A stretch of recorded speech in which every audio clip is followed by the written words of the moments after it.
Tu vas enfin comprendre comment fonctionnent les cas en russe.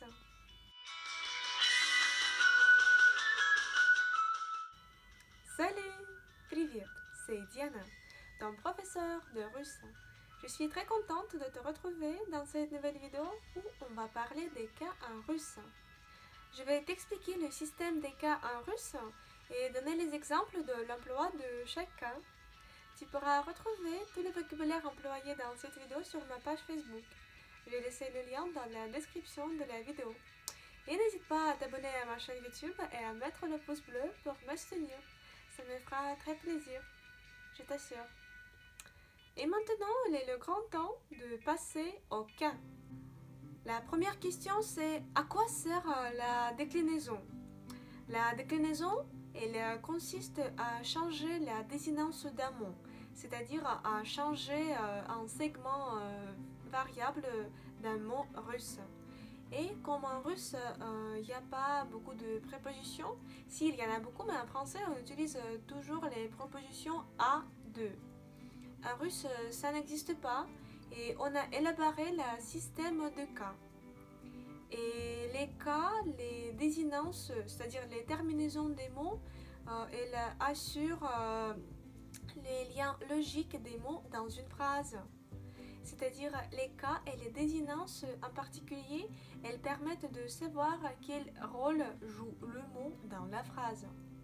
N'aie pas peur, je vais te tout expliquer en détail. Ça va être clair, je te l'assure. Ok? On continue. En russe, il existe 6 cas. Le nominatif, l'accusatif, le génitif, le datif, l'instrumental et le locatif qu'on appelle souvent le prépositionnel. Et j'ai une très bonne nouvelle pour toi. Il y a certains mots russes qui sont invariables. C'est-à-dire, ils ne changent jamais, vraiment jamais leur désinence et leur terminaison. Ce sont les mots d'origine étrangère, principalement. Par exemple, kino, le cinéma, métro, le métro, radio, la radio, taxi, le taxi, madame, madame. Si tu vois des mots pareils, tu ne devrais jamais changer leur désinence. Maintenant, je vais te faire un aperçu de chaque cas au tour de rôle. Tu es prêt? On commence. Le nominatif. Le nominatif, c'est le cas initial. C'est ce cas qui est indiqué dans les dictionnaires. Quand tu vois un mot russe dans un dico, ce mot va être placé au nominatif. Et le nominatif, il joue le rôle du sujet dans la phrase, c'est-à-dire le mot le plus important. Et le sujet, c'est le mot duquel dépend le verbe. Je vais t'expliquer sur les exemples concrets. Par exemple, мальчик играет. Un garçon joue. Мальчик играет. Le mot мальчик, il est en nominatif parce que играет, joue. Qui joue? Le garçon joue. C'est le mot duquel dépend le verbe de la phrase. Ça, c'est le sujet. Il va être toujours au nominatif. Un autre exemple. Они тут работают. Ils travaillent ici. Они тут работают. Tu poses la question. Tu poses la question travail. Qui? Il. Alors, они, il, c'est le sujet de la phrase qui va être en nominatif. Где находится музей? Où se trouve un musée?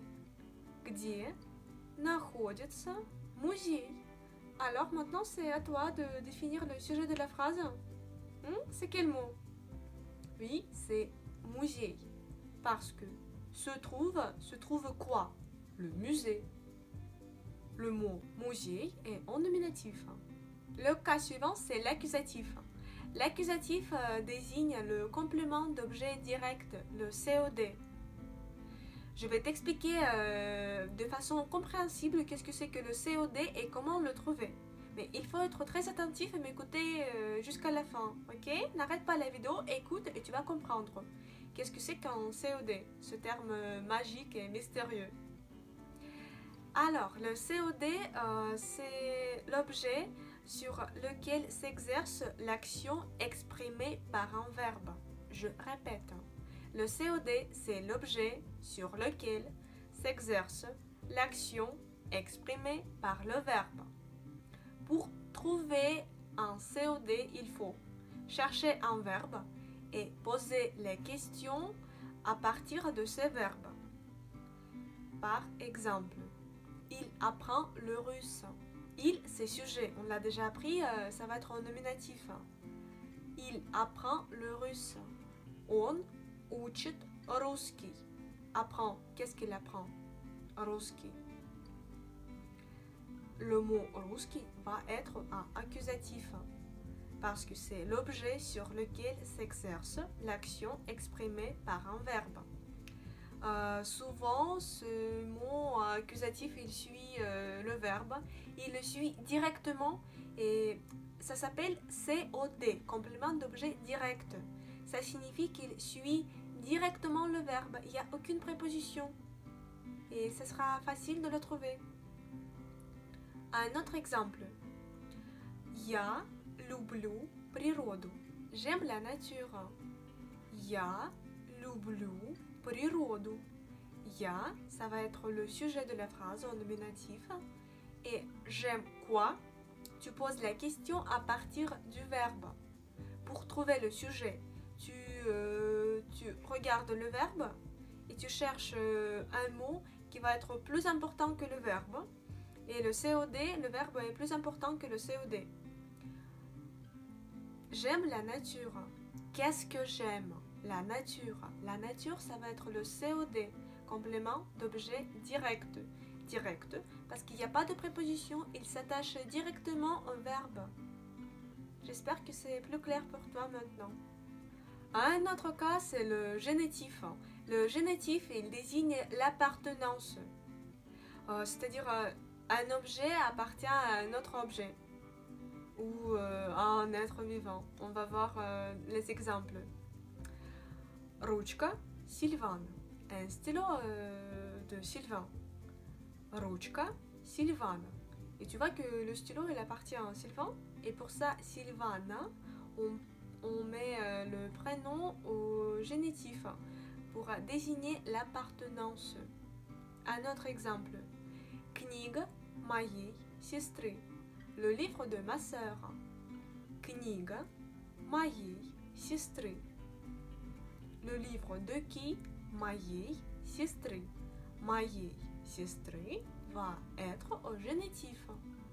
Школа моего сына. L'école de mon fils. Школа моего сына. L'école de qui? De mon fils. Моего сына va être au génitif. Et en russe, il n'y a pas de préposition avant le génitif. C'est-à-dire le mot, il suit directement un autre mot. Sans préposition, comme en français. Il faut être prudent. Un autre cas, c'est le datif. Et pour comprendre datif, je vais t'expliquer d'où provient ce mot. Дательный падеж du mot давать, donner, давать, donner. Ça veut dire il désigne la personne à qui on donne quelque chose, à qui on écrit, à qui on téléphone, je sais pas, à qui on dit quelque chose. Ça va être plus clair quand tu regardes les exemples. Я даю книгу Саше. Je donne un livre à Sacha. Я даю книгу Саше. On va regarder cette phrase plus précisément. Я, c'est le sujet. Даю, c'est le verbe. Ensuite, книгу, je donne quoi? Книгу. Ce mot, c'est quelqu'un. C'est accusatif parce que c'est un COD, il suit directement, sans aucune préposition, le verbe et dépend de ce verbe. Я даю книгу Саше. Et je donne à qui? À Sacha. Sache, ça va être un mot au datif. Et en russe, avant le datif, il n'y a pas de préposition, comme en français. Datif sans préposition. Un autre exemple. Девушка пишет письмо другу. Une jeune fille qui écrit une lettre à un ami. Девушка пишет письмо другу. Elle écrit à qui? Et tu trouves la personne à qui elle écrit другу, à un ami. Et ce mot va être datif. Un autre exemple. Я говорю маме спасибо. Je dis merci à ma mère. Я говорю маме спасибо. Est-ce que tu parviens à trouver le mot datif dans cette phrase? À ton avis, c'est quel mot? Oui, c'est маме. Parce que je dis à qui? À maman. Я говорю спасибо маме. Маме va être en datif. Un autre cas, c'est l'instrumental. Et l'instrumental, il désigne l'instrument d'une action. C'est-à-dire, il exprime l'objet à l'aide duquel on fait quelque chose. Je répète, l'instrumental désigne l'objet à l'aide duquel on fait quelque chose. Par exemple, я ем ложкой. Je mange avec une cuillère. Я ем ложкой. Je mange à l'aide de quoi? À l'aide d'une cuillère. Ложкой, ça va être le mot mis à l'instrumental. Я ем ложкой. Avec une cuillère, ложкой, c'est l'instrumental. Un autre exemple. Я пишу ручкой. J'écris avec un stylo. Я пишу ручкой. Le stylo, c'est l'instrument à l'aide duquel on fait une action. On est clair là-dessus? Oui, ça veut dire я пишу ручкой. À l'aide de quoi? Ручкой. Ручкой est à l'instrumental. L'instrumental exprime l'objet à l'aide duquel on fait quelque chose. Et le dernier cas, c'est le locatif. Le locatif sert à localiser un objet ou une personne dans l'espace. C'est-à-dire, il désigne l'endroit où se trouve une personne, un objet, n'importe quoi.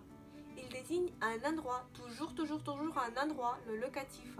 Et le locatif est toujours précédé de prépositions v dans a ou na. Sur a. Je répète, le locatif sert à désigner un lieu où se trouve quelque chose. Et avant le locatif, tu dois trouver les prépositions v, na. Ok? Ça c'est clair. Et maintenant, on regarde les exemples. Тарелка на столе. L'assiette est sur la table. Тарелка на столе. На столе, tu vois la préposition na et ça désigne un lieu où se trouve l'assiette. На столе, ça va être le locatif ou le prépositionnel, comme on l'appelle également. Стол на кухне. La table est dans la cuisine. Стол на кухне. На кухне, c'est le locatif. Кухня в квартире. La cuisine est dans l'appartement. Кухня в квартире. В квартире, c'est quoi? Oui, c'est le locatif. Квартира в Москве. L'appartement est à Moscou. Квартира в Москве. В Москве, c'est le locatif. Москва в России. Moscou est en Russie. Москва в России. C'est quoi le locatif dans la phrase? В России, c'est ça. Tu vois, tu y parviens déjà. Je suis très contente que c'est plus clair pour toi maintenant, les cas. Et on a terminé notre aperçu des cas. Je vais faire prochainement les vidéos qui vont t'expliquer en détail l'emploi de chaque cas. Mais ça va être un peu plus tard. Je vais le faire, c'est promis. J'espère que cette leçon était très utile pour toi. N'hésite pas à la partager avec tes amis pour qu'ils comprennent aussi le système des cas en russe. Et n'oublie pas de t'abonner à ma chaîne YouTube et de mettre le pouce bleu pour me soutenir. Tu pourras retrouver le vocabulaire employé dans cette vidéo et les règles générales que je t'ai expliquées sur ma page Facebook. Le lien est dans la description de la vidéo. On va se retrouver très bientôt dans les prochaines vidéos. Et pour l'instant, je te dis Paka. Salut!